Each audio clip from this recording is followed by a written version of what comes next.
Hello friends, मैं हूं चेतन श्यामदसानी और आज हम एक और आईपीओ कंपनी के बारे में बात करेंगे जिसका नाम है श्रीकरनी। इस वीडियो में हम कंपनी के बारे में जानेंगे, उसकी अर्निंग्स के बारे में और साथ ही साथ क्या हमें इसे निवेश करना चाहिए कि नहीं, इसके बारे में मेरी राय भी जानेंगे। पर वीडियो स्टार्ट करने से पहले मैं आपको एक बार ही कहना चाहूँगा, प्लीज़ इसे शेयर कीजिए, लाइक कीजिए या सब्सक्राइब कीजिए और वीडियो को आखिर तक ज़रूर देखिए क्योंकि इसमें आपको कुछ ऐसी बातें बताएंगे जो आपको कहीं भी नहीं मिलेगी। आपको DRHP देख लीजिए, यूट्यूब में देख लीजिए, ये चीज़ आपको शायद ही कहीं मिलेंगी और ये इन्फॉर्मेशन बहुत ही ज़रूरी है, खासकर इस कंपनी के लिए क्योंकि इसका स्क्रीनर में भी कुछ अता पता नहीं है और पैसा ऐसी ही कंपनियों में बनता है। तो चलते हैं इस कंपनी के बारे में जानने के बारे में। जब हम कहते हैं ये कंपनी करती क्या है, तो ये जैकेट्स बनाती है, पर्सेस बनाती है और ये तो लगता है यार ये तो कोई भी कंपनी बना सकती है, तो इसमें ऐसी क्या खासियत है, तो ये जानते हैं इस वीडियो में। ये कंपनी सिर्फ टेक्सटाइल में नहीं, टेक्निकल टेक्सटाइल में है। तो ये टेक्निकल टेक्सटाइल क्या चीज़ है? ये एक ऐसी चीज़ है कि अगर आपको जब कोई बैग बनाना है तो आप नॉर्मल बैग बना सकते हैं, पर अगर आपको ये बैग को वाटर प्रूफ करना है तो आप इसका जब स्टार्टिंग में प्रोसेसिंग होगी आप कुछ इसमें एक्स्ट्रा केमिकल्स या कुछ अलग चीज़ें डालेंगे जिससे वही कपड़ा एक वाटर प्रूफ बन जाएगा। अगर अब कंपनी की रिक्वायरमेंट होती है भाई मुझे वाटर प्रूफ नहीं चाहिए, मुझे तो फायर प्रूफ चाहिए सेम बैग, तो कंपनी वह भी बनाती है। इसके लिए वह इसे टेक्निकल कहती है। तो ये एक ऐसी कोई नॉर्मल बैग की कंपनी नहीं है, ये कोई नॉर्मल विंडशीटर की कंपनी नहीं है, ये एक टेक्निकल कंपनी है। ये एक ऐसे प्रोडक्ट्स बनाती है जो इसका मोट है। फॉर एग्जाम्पल अगर आपको फायर फाइटिंग इक्विपमेंट चाहिए तो ये उसका रॉ मटेरियल बना के आगे सप्लाई कर सकती है, यही इसका कोर मोट है।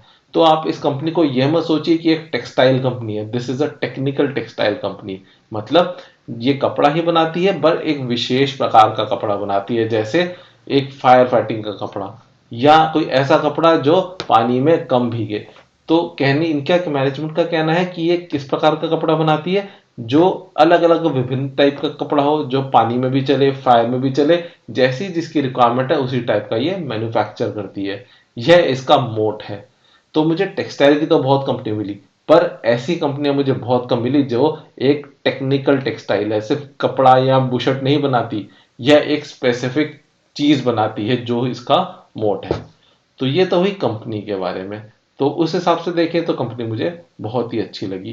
पर आईपीओ के बारे में हमने पहले भी वीडियो बनाया था जिसमें मैंने कहा था आईपीओ का मतलब है इट्स प्रोबेबली ओवर प्राइस। तो ये जानना जरूरी है कि इसका प्राइसिंग कितना है या इसके फाइनेंशियल कैसे हैं।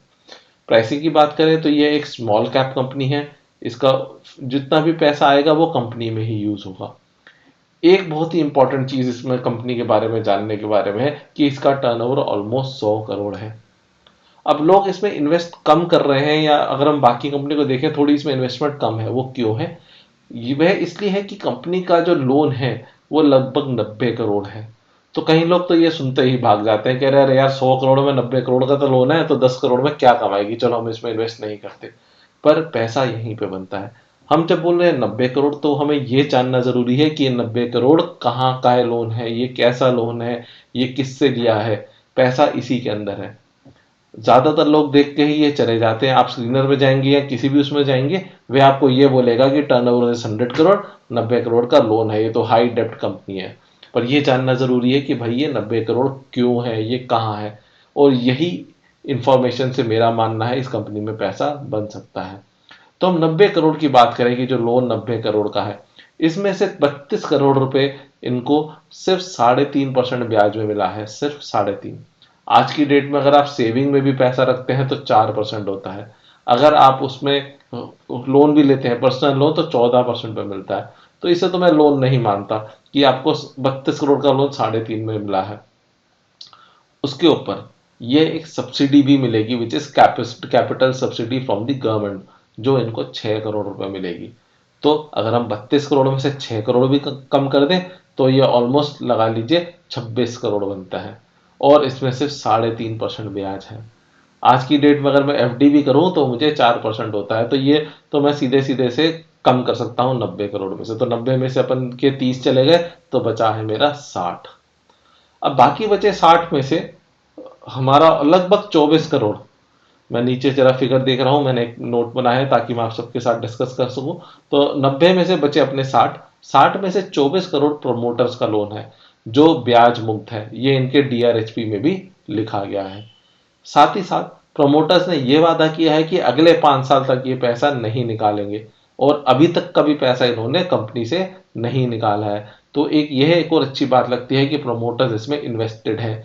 ऐसा नहीं कि प्रमोटर का आईपीओ बनते ही वो निकल लेंगे, यहाँ से भाग जाएंगे। उन्होंने पहले भी पैसा नहीं निकाला है, अभी भी कंपनी को 24 करोड़ का लोन दिया है 0% इंटरेस्ट में, और यह वादा है कि अगले 5 साल तक वह लोन नहीं चुकेगा, वो लोन वैसे का वैसा ही रहेगा।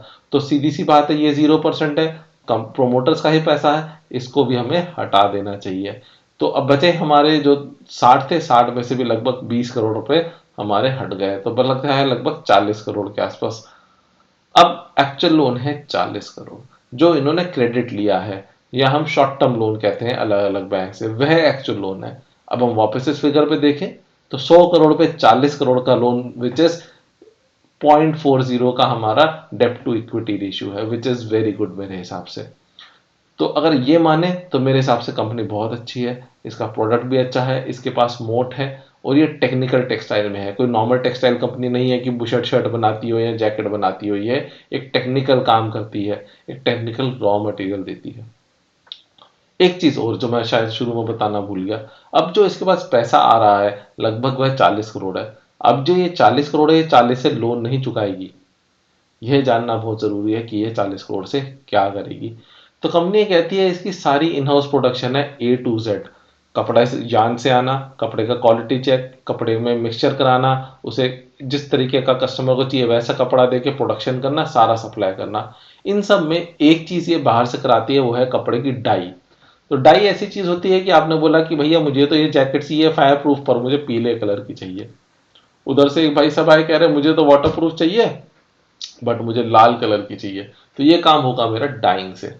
कंपनी यह कहती है कि डाइंग का प्रोसेस इसके पास नहीं है, जो इसे आउटसोर्स कराना पड़ता है। इसके लिए जब ये पैसा आएगा तो ये आउटसोर्स नहीं कराएंगे, ये अपने अंदर ही सारा इन हाउस करेंगे, विच मीन्स इसके जितना भी काम होगा एज अ सिंगल कंपनी, एक सिंगल रूफ के अंदर होगा, जिससे ऑब्वियसली मार्जिन भी इंक्रीज होंगे। तो यह हुई कैपिटल की यूटिलाइजेशन की, जो नया पैसा आएगा। इससे ये पता चलता है कि ये प्रमोटर को लेके भागा नहीं जाएगा पैसा, ये कंपनी में ही यूज होगा। जो आउटसोर्स होते थे सारा इन हाउस हो जाएगा। इससे क्या होगा, जब कंपनी का काम अंदर ही होगा, ऑब्वियसली एफिशिएंसी बढ़ेगी, प्रॉफिट मार्जिन बढ़ेगा, जिससे ग्रोथ भी होगी।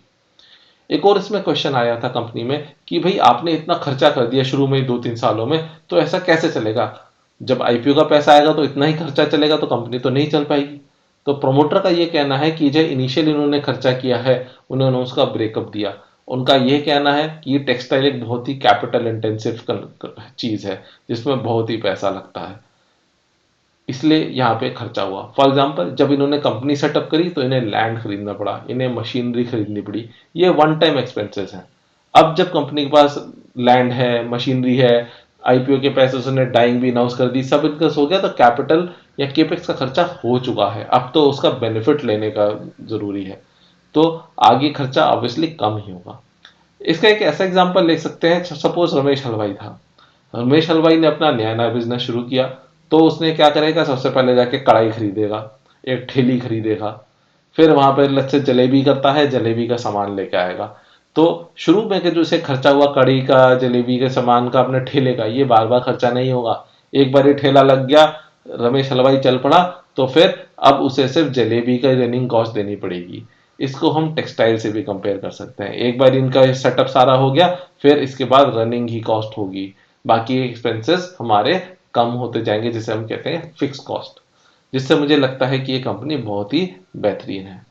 आखिर में आते हैं इसके जीएमपी के बारे में। जीएमपी क्या होता है, वह है ग्रे मार्केट प्रीमियम। इसका मतलब यह है कि कंपनी जब लिस्ट होगी तो इसके लिस्टिंग प्राइस के या इसके ओरिजिनल प्राइस के ऊपर कितना और ऊपर प्रीमियम देना पड़ेगा। इसका करंट जीएमपी चल रहा है 110 रुपए। तो फटाफट मैं आपको जीएमपी की साइट पे लेके जाता हूं, जहां पे हम इसके बारे में डिस्कस करते हैं। जैसे हम देख सकते हैं, इसका आईपीओ प्राइस है 227 रुपए। 227 पे लगभग इसे 250 रुपए जीएमपी मिल रहा है, और इसका लिस्टिंग प्राइस होगा 477, विच इज 110% गेन, जो मेरे हिसाब से एक बहुत ही बेहतरीन फिगर है। अंत में आते हैं कि क्या मैं इसमें इन्वेस्ट करूंगा? जी हाँ, बिल्कुल। और क्या आपको इसमें इन्वेस्ट करना चाहिए, यह मैं आपके ऊपर छोड़ूंगा। आप आईपीओ को 10 बारी पढ़िए, 10 बारी सोचिए, तभी इसमें निवेश कीजिए। और ये प्योर लक का केस है। हमने ऑलरेडी पहले आईपीओ के ऊपर वीडियो बनाई है, जो आप इसमें एंड में देख सकते हैं। पर एक चीज हमेशा याद रखिए, आईपीओ एक रिस्की बेट है। अगर इसमें फायदा होगा वह भी आपका, लॉस होगा वह भी आपका। यह एक सिर्फ एजुकेशनल वीडियो है। अंत में प्लीज लाइक कीजिए, शेयर कीजिए, सब्सक्राइब कीजिए। और आपके पास कोई भी कमेंट हो, कोई भी क्वेश्चन हो, आप बिल्कुल कमेंट बॉक्स में डालिए, मैं उसका रिप्लाई करूंगा। Thank you so much.